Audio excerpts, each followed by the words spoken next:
मला असं वाटतं की कालचं जर राजसाहेबांचं वक्तव्य तुम्ही सगळ्यांनी नीट पाहिलं असेल तर तुम्हाला कळेल की सन्माननीय राजसाहेब जे म्हणाले ते ह्या देशातल्या अनेक लोकांची भावना आहे.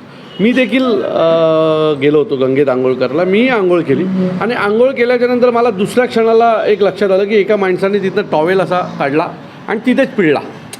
सो राजसाहेबांनी असं म्हटलं की आत्ताच कोविडसारखा एक मोठा आजार घेतलेला आहे आणि एवढ्या मोठ्या प्रमाणात जर लोक आंघोळ करत असतील, आता आंघोळ करायला विरोध नाही आहे, पण तिथे लोक ज्या पद्धतीने घाण पसरवतात किंवा त्या गंगा मातेचा जो काही पावित्र्य तो राखत नाही, याच्यावर साहेबांचं ते कालचं भाष्य होतं.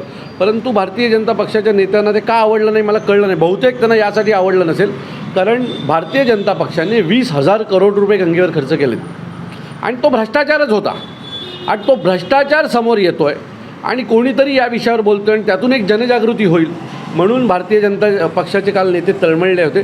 जर 20,000 कोटी रुपये जर गंगेवर खर्च केलेत तर गंगेचं पाणी खराबच होतं कसं? तुम्ही करताय काय? हजारो करोड रुपये या भारतीय जनता पक्षाने हिंदुत्व आणि गंगेच्या नावावर खाल्लेले आहेत. त्यांना लाज वाटली पाहिजे या विषयावर बोलायला. खरं तर त्यांनी माफी मागितली पाहिजे संपूर्ण देशाची, सर्व हिंदू लोकांची, की आम्ही पवित्र गंगेमध्ये आंघोळ करताना पाणी स्वच्छ, गंगेचं पाणी स्वच्छ नव्हतं, हे पाप भारतीय जनता पक्षाचं आहे. आम्हाला कसले दोष देत आहे? जो माणूस ही गोष्ट प्राकर्याने समोर आणतो त्याला कशाबद्दल बोलताय? अनुभव मला पण आला, मी स्वतः गंगेत आंघोळ केले जाऊन तिथे. सो माझं असं मत आहे की कालचं जे भारतीय जनता पक्षाच्या नेत्यांचे जे वायफळ बडबड होती ती 20,000 करोड रुपये जे त्यांनी गिळलेत ना भारतीय जनता पक्षाच्या नेत्यांनी गंगा स्वच्छ करण्याच्या नावावर, त्याच्या बाबतीत होती. खरं तर राजसाहेबांनी हिंदुत्व म्हणजे काय, गंगेच्या पाण्यावर टीका करणं म्हणजे हिंदुत्व नाही हो. हेच राज ठाकरे होते ज्यांनी, जे बाळासाहेबांना जमलं नाही, जे अटल बिहारी वाजपेयींना जमलं नाही, ते एका दिवसात केलं होतं मस्जिदीवरचे भोंगे उतरवण्याचं काम. या महाराष्ट्रातले 70% भोंगे हे त्यावेळेला उतरले होते. प्रत्येक घरात याचा त्रास होत होता आणि तो राजसाहेबांनी सोडलं. तेव्हा काय झालं?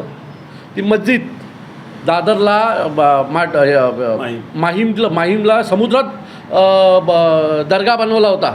हे 24 तासाच्या आतमध्ये काढण्यात आलं होतं. हे कोणी केलं? हे हिंदुत्व आहे आमचं. ठीक आहे, हे तुमच्यासारखं पाण्याचं राजकारण करून आणि गंगे मातेच्या नावावर 20,000 कोटीचं भ्रष्टाचार करून आमचं राजकारण होत नाही. काल राजसाहेब जे बोलले ते महाराष्ट्रातल्या अनेक लोकांना पटलं. तर राज ठाकरेंनी गंगा मातेचा अपमान केला आहे, राज ठाकरे भूमिका बदलण्यासाठी बदनाम आहेत असं संजय निर्भयाने देखील टीका केली. मला असं वाटतं की पुन्हा सांगतो, यात भूमिका काय बदलली आहे? आम्ही परिस्थिती सांगितली ना, खरी परिस्थिती.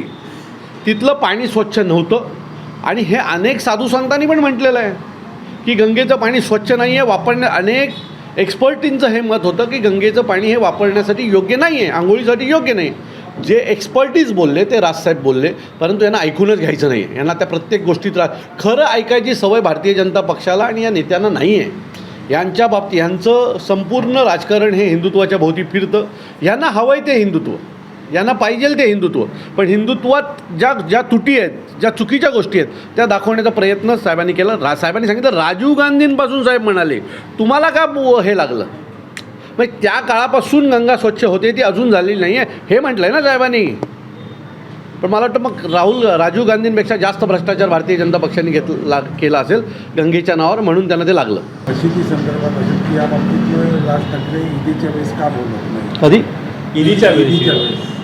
मला वाटतं याच्या आधी राजसाहेब ईदीच्या वेळेला सोडा, रस्त्यावर नमाज पडण्यावरनं म्हटलेले आहेत.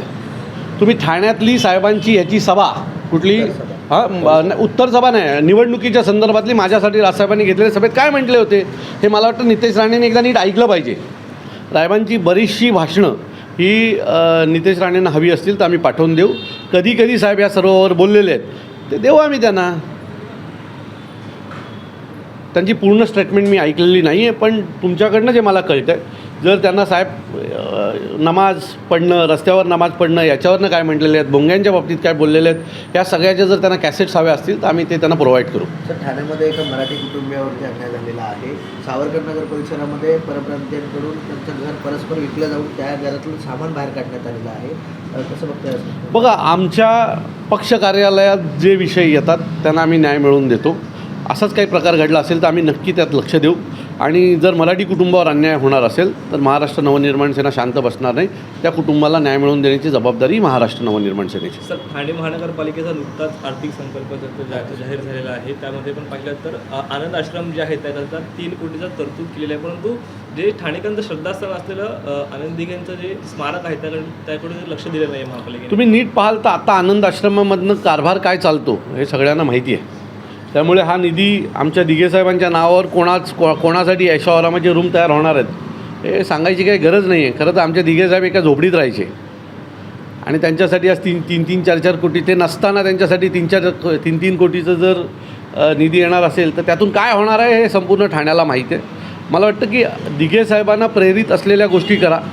42% भ्रष्टाचार होत होता हे दिघेसाहेब ओरडून सांगत होते आणि त्यांचे नगरसेवक असताना ते बोलायचे. मला वाटतं की ठाण्यातही खूप भ्रष्टाचार होतो आहे. जर दिघेसाहेबांना प्रेरित असलेलं काम करायचं असेल तर त्यात ज्या नगरसेवक भ्रष्टाचार करतात त्यांना चापकाने फोडा आणि एक उदाहरण सेट करा.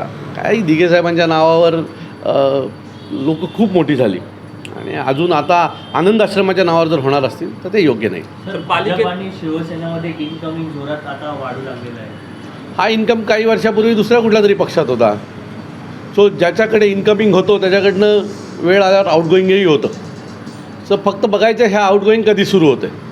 खरं तर आत्ताच झालं असतं जर EVMची मदत त्यांना मिळाली नसती तर. त्यामुळे EVMमुळेच चालू असलेलं हे इन्कमिंग आहे. परंतु जशी भरती असते तशी OTही असते. वाट पाहू कधीपासून आउटगोईंग सुरू होत आहे.